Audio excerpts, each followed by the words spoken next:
बंध जो है वो होता है ध्रुवीय प्रकृति का।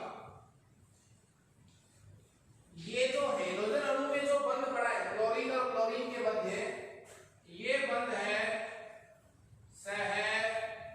संयोजक प्रकृति का। तो ध्रुवीय प्रकृति का बंध क्यों हुआ? क्योंकि दोनों हेलोजन परमाणुओं की विद्युत ऋणता में अंतर होता है, इसलिए अंतर हेलोजन यौगिकों में उपस्थित जो बंध होता है वो दुर्बल होता है, जबकि समान हेलोजन परमाणु के मध्य जो बंध उपस्थित होता है वो क्या होता है? प्रबल होता है। ओके, तो प्रश्न हमारा क्या हो गया कि अंतर हेलोजन यौगिकों की क्रियाशीलता हेलोजन अणु से अधिक होती है। देखिए कुछ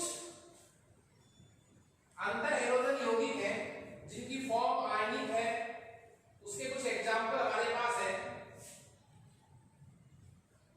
ICl2- एक कंपाउंड है, आयोडीन क्लोराइड ICl2-। इसका संकरण की बात करें, आयोडीन के वायु कोष में कितने इलेक्ट्रॉन हो गए? 7। 17वें वर्ग में आता है तो वायु कोष में कितने इलेक्ट्रॉन? 7। काम में कितने आए? 2। तो मैं कहूंगा बॉन्ड पेयर कितने हो गए? 2। लोन पेयर कितने होंगे? तो आयोडीन के वायु कोष में 7 इलेक्ट्रॉन, एक यहां से आ गया 7 और 1 8, 8 में 2 तो काम में आ गए, बच गए कितने? 6। 6 के पेयर कितने होंगे? 3। तो 3 पेयर हुए, तो लोन पेयर कितने हो गए? 3। टोटल कितना हो गया? 5। और 5 का मतलब मैं ये कह सकता हूं कि ICl2- में जो संकरण है वो है sp3d।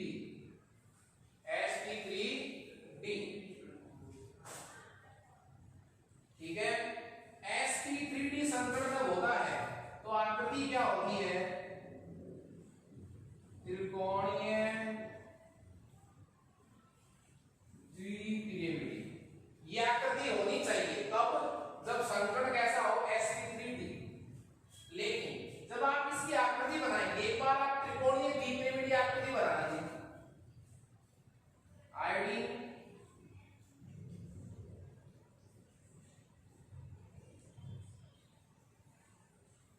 आपको 3 जगह क्या रखने हैं? Lone pair.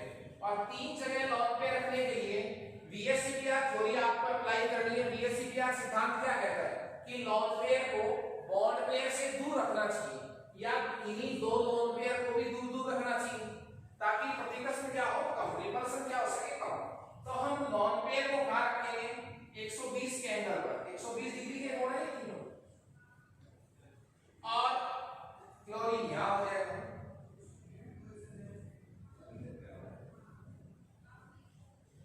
ये सब आपका डायग्राम हो गया। तो इसकी आकृति अब त्रिकोणीय द्विपिरियडी नहीं होगी, आकृति क्या होगी? ओनली रेखीय, क्योंकि लोन पेयर को हम आकृति में काउंट नहीं करते। तो आकृति कैसी होगी इसकी? रेखीय। तो ये था हमारे पास एक अंतर हेलोजन यौगिक ICl2-। Bond pair lone pair से संकरण बता दिया हमने, संकरण से इसकी आकृति का पूर्वानुमान लगाया। 3 जगह हमने लोन पेयर रख दिए, 2 जगह बॉन्ड पेयर रख दिए। लोन पेयर को मैक्सिमम एंगल पर रखा जाता है VSEPR थ्योरी के अकॉर्डिंग। एक और हमारे पास है इसमें होगी ICl4-।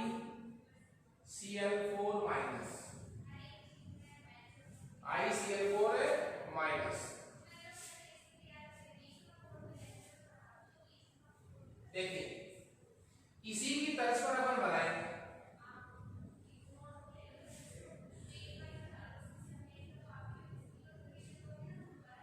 आप लोन पेयर और बॉन्ड पेयर की संख्या से संकरण ज्ञात कर सकते हैं।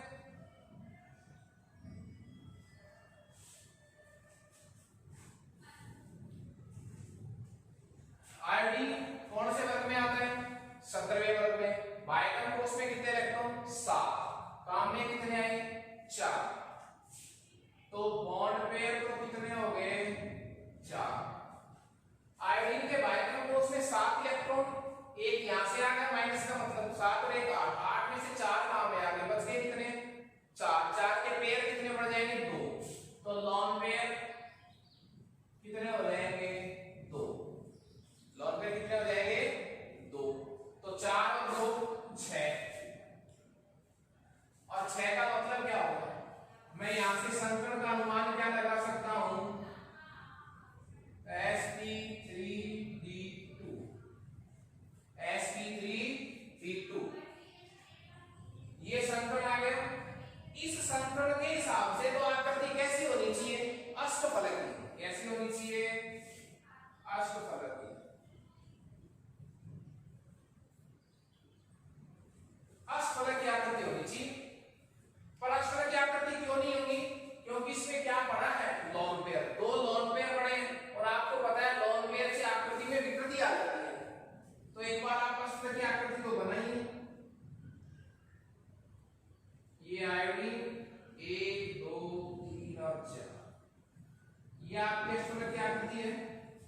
सभी बद्ध कोण कितने डिग्री के हैं 90 डिग्री के, तो आप इन 2 लॉन पेयर को तल के ऊपर और तल के नीचे कहीं पर भी रख दीजिए, 1 2 3 4,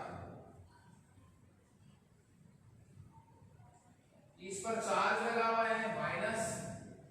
अब देखिए इस पूरी आकृति का नाम तो क्या है अष्टफलकी, परंतु जब भी हम आकृति का नाम बोलते हैं तो लॉन पेयर को काउंट नहीं करते हैं, लॉन पेयर आप छुपा दीजिए, तो ये सिर्फ क्या है वर्गाकार समतलीय, तो ये क्या हो जाएगा आकृति का नाम हो जाएगा वर्गाकार समतलीय स्क्वायर प्लेनर, ये इसकी आकृति है, नहीं कि कौन सी आकृति है अष्टफलकी। ओके, तो ये 2 कंपाउंड थे जो अंतर हेलोजन यौगिकों के थे, आयनिक फॉर्म थी उनकी ICl2 माइनस और ICl4 माइनस। माइनस का मतलब है एक इलेक्ट्रॉन आपको जोड़ना है, प्लस का मतलब है एक इलेक्ट्रॉन आपको कम करना है। ओके, उसके जस्ट बाद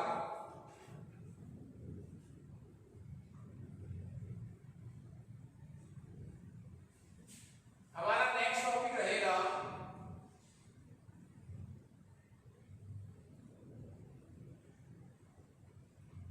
Cl2 गैस। देखिए क्लोरीन जो है वो प्रथम हेलोजन तत्व है जिसे आइसोलेट किया गया, पृथक किया गया। सेले नाम का वैज्ञानिक था जिसने क्लोरीन गैस की खोज की थी, उसने किया क्या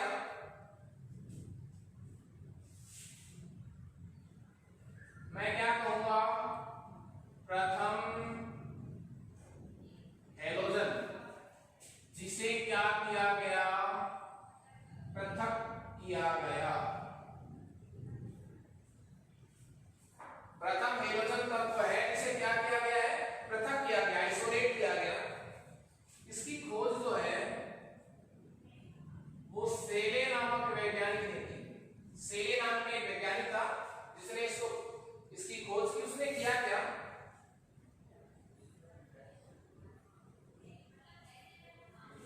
मैग्नीज डाइऑक्साइड, मैग्नीज डाइऑक्साइड का जो काले रंग का पाउडर आता है उस पर हाइड्रोक्लोरिक अम्ल की उसने क्या करवाई क्रिया करवाई साहब, सांद्र HCl की कंसंट्रेट, तो मैग्नीज क्लोराइड बना, क्लोरीन गैस बनी और जल का निर्माण हुआ। इस तरह किसकी खोज, किसको बनाया इसने क्लोरीन को बनाया, इसने सेले नामक वैज्ञानिक ने। ओके, इसकी एक विधि और भी है, ये तो किसने बनाई थी सेले नामक वैज्ञानिक ने। दूसरी विधि क्या है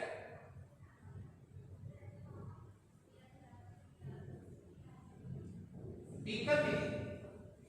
बीकर विधि में क्या है HCl का वायु की उपस्थिति में क्या हो रहा है ऑक्सीकरण हो रहा है। आप इसको इस तरह लिख सकते हैं, इस तरह भी लिख सकते हैं, उत्प्रेरक की उपस्थिति में क्यूप्रिक क्लोराइड 723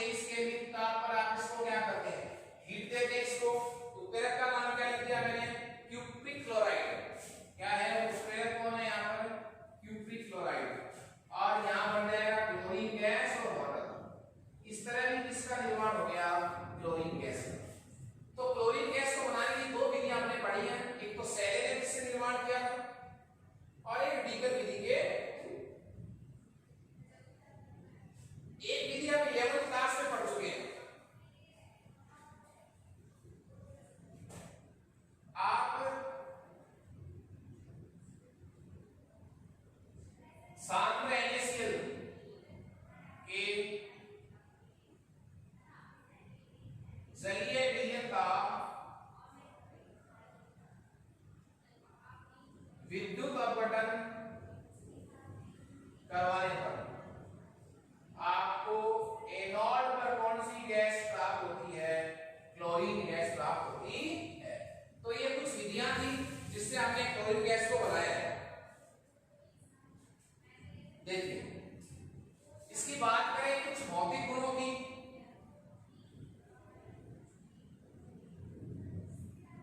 इसके भौतिक गुण, क्लोरीन के भौतिक गुण, हरे पीले रंग की गैस है, कार्बनिक विलायकों में घुलती है, दम घोटू प्रकृति की गैस है, दम घोटू प्रकृति की गैस है। कौन सी गैस, क्लोरीन गैस। तो ये क्लोरीन गैस का विचलन था। भौतिक गुण हमने पढ़े। क्लोरीन के जो रासायनिक गुणधर्म है वो बहुत इंपॉर्टेंट है। आपको बोर्ड के पेपर में भी क्लोरीन के रासायनिक गुणों में से एक छोटा प्रश्न कम से कम 1 नंबर का आपको अवश्य मिल जाएगा। इसलिए क्लोरीन के जो रासायनिक गुण है इनको आप शुरू से इंपॉर्टेंट लगाएंगे।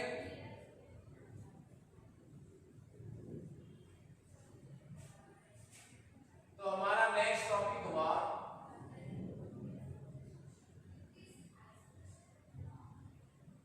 क्लोरीन के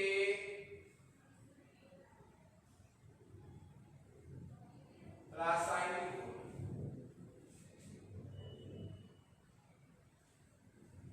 क्लोरीन के रासायनिक गुण, इसमें फर्स्ट हमारा है धातु से क्रिया। क्लोरीन की किससे क्रिया, धातु से क्रिया। क्लोरीन की जब धातु से क्रिया करेंगे तो क्लोराइड प्रकार के यौगिक बनेंगे, जैसे Mg+Cl2, कैल्शियम+Cl2। तो यहां नाम क्या बन जाएगा, magnesium chloride, calcium chloride, lithium chloride. ये तो वैलेंसी का मल्टीप्लाई हो रहा है, लिथियम +1 होता है, क्लोराइड -1 क्रॉस मल्टीप्लाई। धातु से क्रिया करके कैसे यौगिक बनाता है, ये क्लोराइड प्रकार के यौगिक बनाता है। कैपिटल बी, धातु ही नहीं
अमोनिया से क्रिया है किसकी?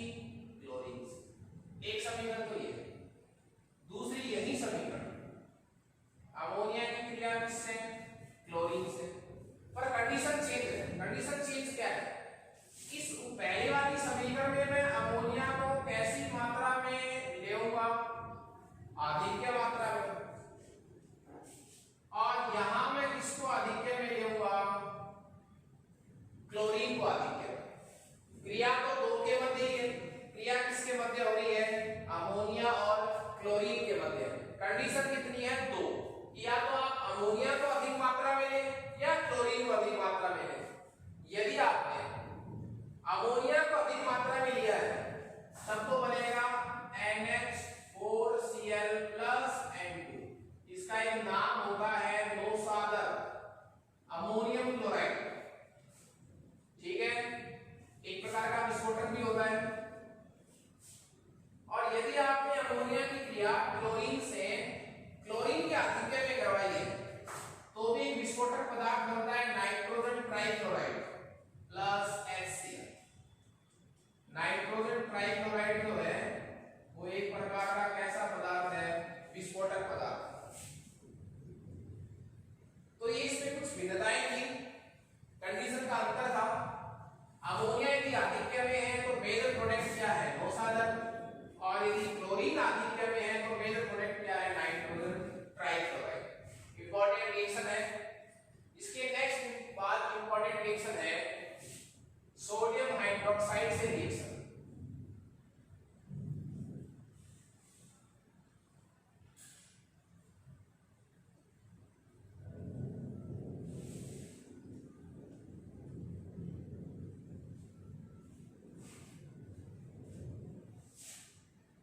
कैपिटल डी NaOH से क्रिया, सोडियम हाइड्रोक्साइड से क्रिया, किसकी? Chlorine gas. दो कंडीशन है साहब, एक तो ठंडे तथा तनु NaOH से क्रिया, ठंडे तथा तनु NaOH से क्रिया। दूसरी कंडीशन क्या है? गर्म हो तथा सांद्र NaOH से क्रिया।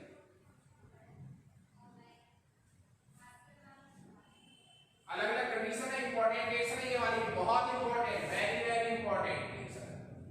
NaOH से क्रिया बोर्ड के पेपर में बहुत बार पूछी गई है। ठंडे तथा तनु NaOH से क्रिया, गर्म तथा सांद्र NaOH से क्रिया। कोई दिक्कत नहीं है। तो देखिए क्लोरीन गैस की क्रिया NaOH से। कैसा NaOH है? ठंडा और तनु, dilute, called and dilute.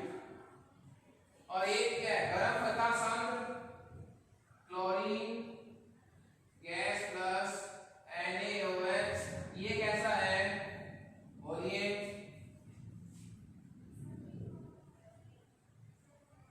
Warm and concentrate. दोनों के मेजर प्रोडक्ट में डिफरेंस आएगा साहब। डिफरेंस क्या आएगा? जब आप ठंडे और तनु NaOH से रिएक्शन करवाते हैं तो प्रोडक्ट बनता है sodium chloride plus NaOCl plus H2। नाम क्या हो जाएगा? Sodium hypochloride. इसी का डिफरेंस आएगा। वहां तो क्या बना है? Sodium hypochloride. जब आप रिएक्शन किससे करवाएंगे? सांद्र NaOH से, तो प्रोडक्ट क्या बनेगा? एक तो कॉमन ही बनेगा NaCl, ये सेम है दोनों, NaCl सोडियम क्लोराइड, प्लस एक बनेगा NaClO3 प्लस। अब उसी तरह वहां से क्या बन जाएगा बताइए? H2। ये दोनों में सेम है। डिफरेंस इसका है कि COE का। ये डिफरेंस है साहब। ये बन गया सोडियम क्लोरेट। तो मेजर डिफरेंस कहां जा रहा है, इसका और इसका। जब आप NaOH की रिएक्शन ठंडे तथा तनु NH से करवाते हैं तब तो बनता है सोडियम क्लोराइड, सोडियम हाइपोक्लोराइड और H2O। जब आप उसी क्लोरीन की गर्म तथा शांत NH से करवाते हैं तो बनता है सोडियम क्लोराइड, सोडियम क्लोरेट। तो फर्क किसका हुआ, इन दो यौगिकों, सोडियम हाइपोक्लोराइड और सोडियम परक्लोराइड। तो ये दोनों रिएक्शन बहुत इंपॉर्टेंट थी।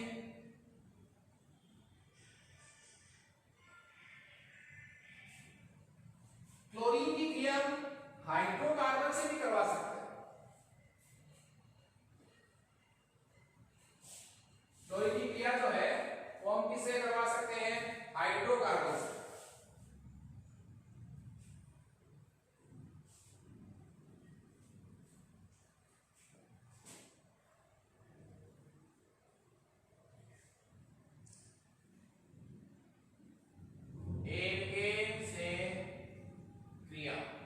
किसकी, क्लोरीन की। तो आप लीजिए हाइड्रोकार्बन क्या ले लिया मैंने, मेथेन। क्या ले लिया मैंने इसमें, मेथेन। मेथेन की रिएक्शन करवाएं क्लोरीन से, प्रतिस्थापन अभिक्रिया होगी, मुक्त मूलक प्रतिस्थापन प्रकार होगा इसका, बन जाएगा CH3Cl, बाहर कौन चला जाएगा, HCl। वापस से आप रिएक्शन करवा सकते हैं Cl2 से, तो इस बार एक और हाइड्रोजन चला जाएगा -HCl। फिर वापस से आप Cl2 की प्रतिस्थापन अभिक्रियाएं करवा सकते हैं, तो ClCl3। फिर एक बार और Cl2 से प्रतिस्थापन करवा सकते हैं, क्योंकि जहां तक इसमें क्या पड़े रहेंगे, हाइड्रोजन, तब तक प्रतिस्थापन होता रहेगा। तो ये बन जाएगा CCl4, कार्बन टेट्रा क्लोराइड। तो क्लोरीन जो है वो एल्केन से क्रिया करके हैलाइड प्रकार के यौगिक बनाता है, जो एक प्रकार के प्रतिस्थापित उत्पाद है। मुक्त मूलक प्रतिस्थापन जिनमें अभिक्रिया होती है।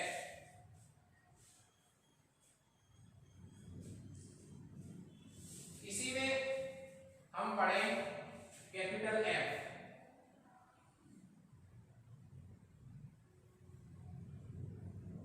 बुझे हुए चूने से क्रिया। बुझे हुए चूने का मतलब क्या हुआ, चूने का पानी। ये तो होता है देखिए चूना, कैल्शियम ऑक्साइड प्लस H2, चूना बुझाने की क्रिया, बन जाएगा कैल्शियम हाइड्रोक्साइड, जिसको आप लाइम वाटर भी कहते हैं, चूने का पानी कहते हैं। चूने पर जल की क्रिया करवाई, बना क्या, चूने का पानी। इस क्रिया को क्या कहते हैं, चूने का बुझना, चूने को बुझाना। इसकी रिएक्शन हम किससे करवाएंगे, क्लोरीन गैस से। तो आप बुझे हुए चूने से क्लोरीन गैस की रिएक्शन जब करवाएंगे तो विरंजक चूर्ण बनेगा साहब। क्या बनेगा, विरंजक चूर्ण, ब्लीचिंग पाउडर। ये लीजिए कैल्शियम हाइड्रोक्साइड, जिसको मैं क्या कह सकता हूं, चूने का पानी